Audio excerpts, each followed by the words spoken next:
Welcome to Kitchen Whispering, Successfully Resolving Problem Jobs. My name is John Morgan. I'm happy to share with you some of the best practices when it comes to dealing with issues out in the field.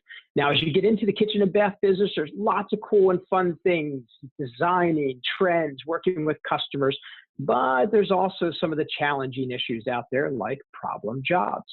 So I want to give you some of my best tips on how to resolve those. Now, who am I and why am I giving you these tips? Well, let me tell you a little bit about what I do. I am a manufacturer's rep, meaning I work with the suppliers, the people that you're buying your products from, and then designing and selling them to your clients.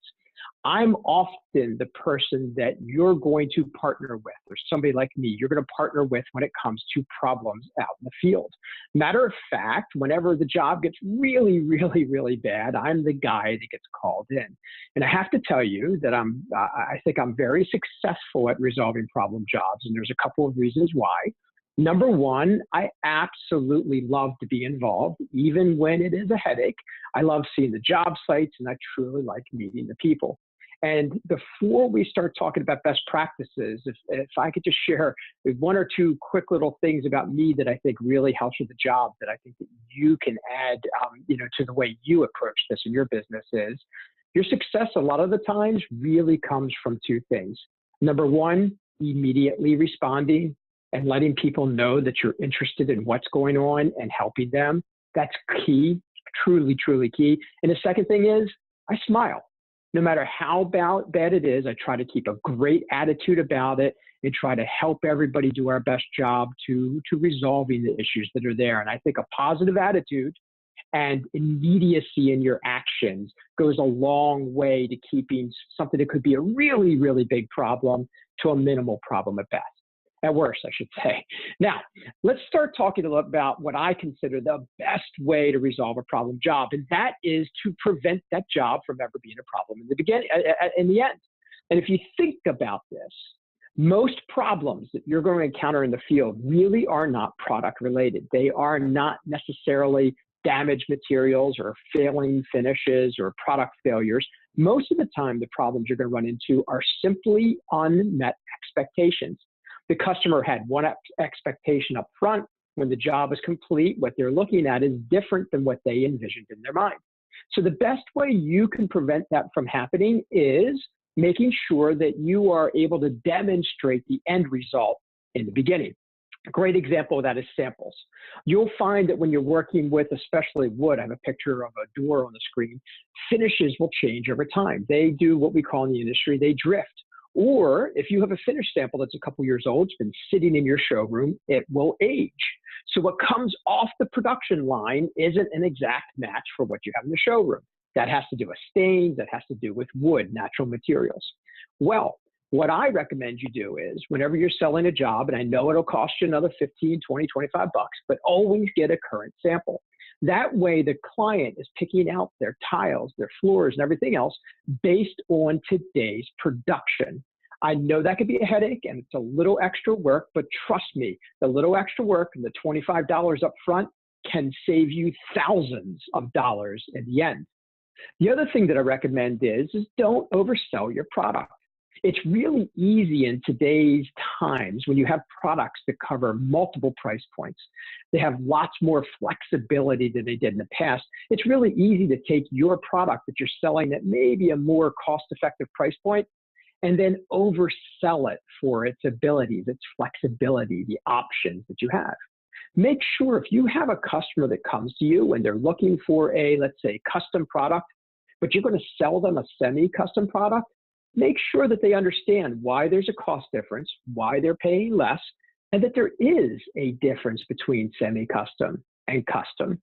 And they need to know that up front so that they don't leave your showroom with the expectation that they're getting a full custom kitchen and they're saving a lot of money on it. Because at the end, they did save a lot of money, but they're going to judge you on full custom, and that's going to create an unmet expectation and cause problems in the field. A few other tips that you may want to take into account, things like setting realistic delivery dates, giving people realistic expectations of installation. Those are key. Having your coworkers, review your plan, sign off. I even have a lot of people go to their installer, have the installer check a plan before they order it. That way they can front end any issues that the installer may see out in the field. That's a huge, huge issue.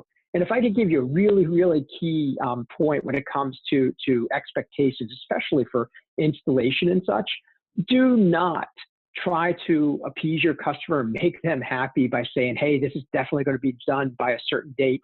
For instance, everybody wants their kitchen done before Thanksgiving. If you know it's only a 10% chance and everything has to be perfect for it to be done before Thanksgiving, don't tell your customer that it's probably or will be or can be done by Thanksgiving. Make it realistic. Tell them there's a small chance that it will be, but you fully expect it's not going to be, and here's why. Because that's a tough conversation up front, but trust me, it's a lot better than spending Thanksgiving Day with your customer text messaging you all day about how their day has been ruined because the kitchen's not there. So keep that in mind. Set the right expectations up front. Now, when you set the right expectations up front, it doesn't mean that all problems are going to go away. When you do have a problem, let's talk for a second about how to resolve those. If you do have a problem with a job, don't worry about it. It can be resolved. First thing you need to do is go to the customer and listen. And by listen, I mean don't talk. Let the customer fully explain everything that's going on, what their issues are, what their concerns are, and so forth, and make really good notes. One of the things that I do is I listen to the customer, because if you walk into a job and there's 50 million pieces of blue tape around, I promise you there's one or two pieces of blue tape that are highlighting items that drive that customer crazy. Matter of fact, all the other pieces of blue tape probably started with them. Help the customer identify to you what the most important features or the most important issues are to them and address those. Once you start to do that, the rest of that blue tape will start to disappear. Be responsive, communicate. Don't wait to call the customer. Most of the time, I can tell you that you can keep a situation calm just by being in constant communication, even if it's just to let them know that you're working on it. You know, giving somebody bad news is a lot better than not giving them any news at all, because at least if you give them bad news, they can go into plan B. If you're not giving them any news, they're filling that void of information with all the craziest and worst things that they can think of going on with the job. And that's not where you want to be. Next, take responsibility. Even if it's not your responsibility. If you're partnering with that customer, they bought from you and there's a problem with the countertop and that's really not your responsibility, still step in and tell them, hey, I am going to help you. Let's walk through how we resolve that. Do not hand them off to somebody else, because they turn to you as a trusted partner or advisor. Make sure that you can, continue that confidence with them and help them walk through the issue. And again, follow up consistently. Don't just follow up today, continue to follow up until that is resolved. Now, when you want to bring somebody like me in to partner with you, here's a couple of tips that I'll give you that will leverage my ability to help you solve that job. Number one, I am the least knowledgeable person when it comes to the job and the issue that you're working on.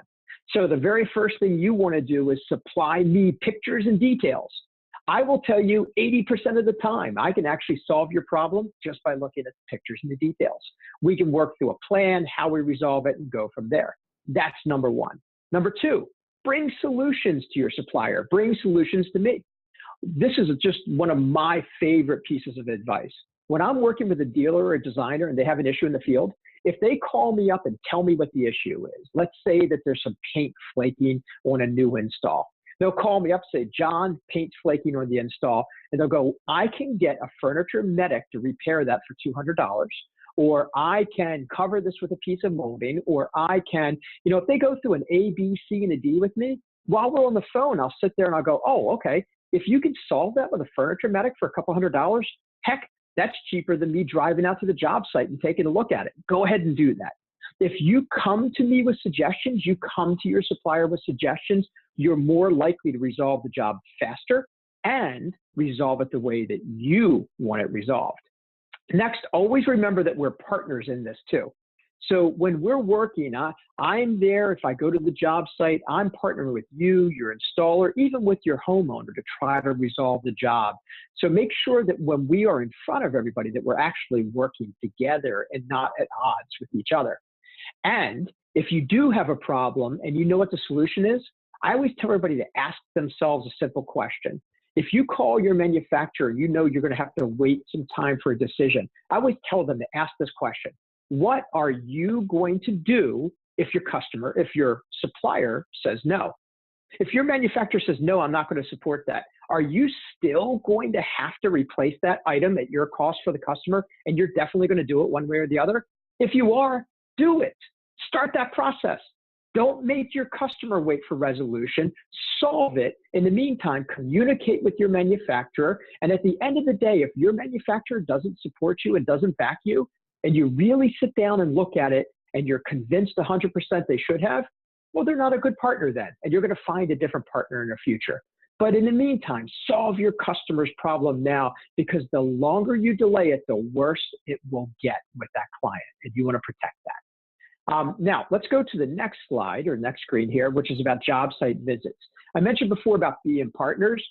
Don't bring a supplier out to the job site without having information and discussing it before you get to the job site. Make sure that you clearly go over all of the issues. Make sure that you have a clear game plan, because you want to stand in front of the customer united together. If there are disagreements or discussions that need to go on, you want to do that behind the scenes, because again, you want to build confidence with the customer that the job and the issue is going to be resolved. Now, we're going to wrap it up talking a little bit about chaos. Sometimes when you're out on the job site, there's just utter chaos, either in personalities or the number of pieces of blue tape and so forth. Let me give you some best advice on how I address some specific situations. First one is, I walk into that job site and I look around and I can barely see the cabinets because there's blue tape everywhere. Here's what I do. I always pick a point and I get everybody to walk over to that point and I say, we're going to start right here. And I'm going to take pictures and take notes on every item in front of us, and then I'm going to move to the one to the right, and then I'll move to the next one to the right, and I basically go around the room clockwise.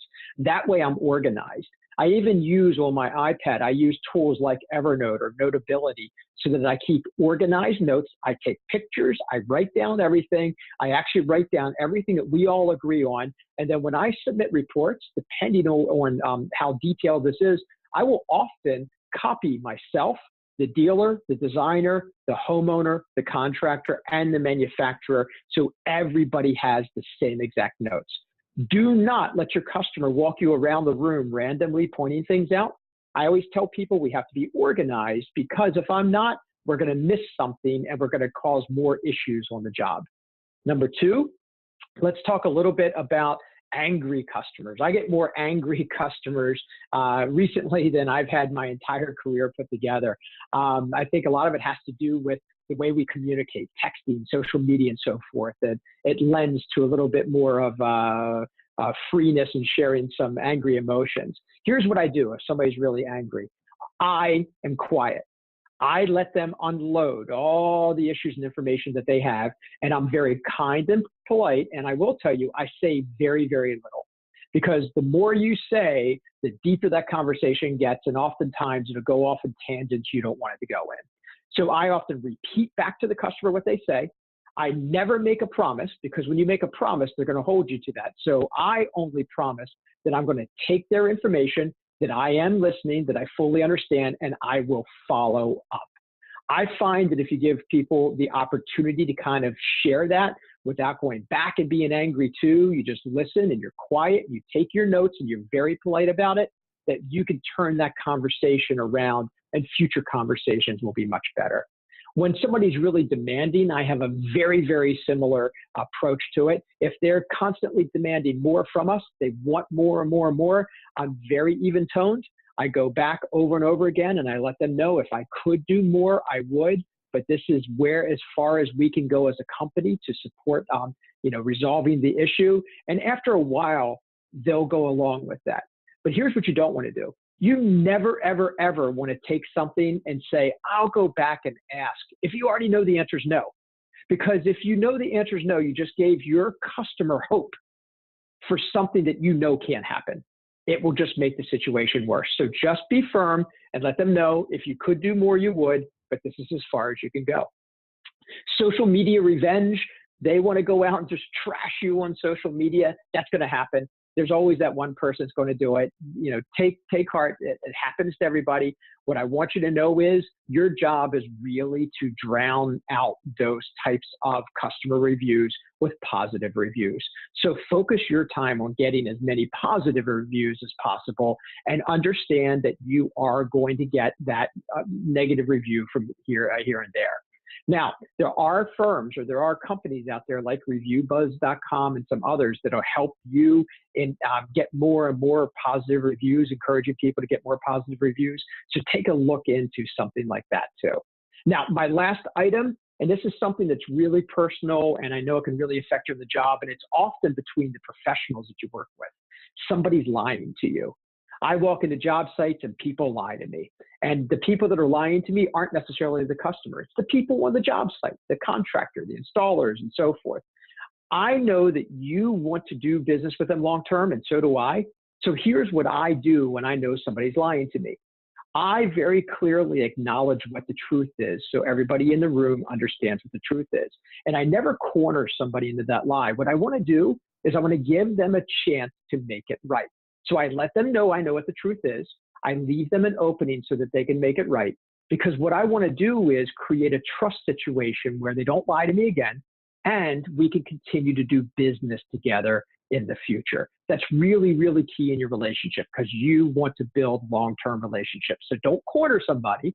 Let them know that you know what the truth is. Give them an opportunity to get out. And then if they do and they are more faithful with the truth with you in the future, you can build a long-term relationship. So that's a quick overview of what I call kitchen whispering, successfully resolving problem jobs. So go out and enjoy all the cool things like trends and designing and working with the clients, and rest assured that when you do run into that problem job, there are good techniques, best practices for you to get out of it. So you can go back to enjoying the designing, the trends, and the working with the clients. Thank you very much for your time today.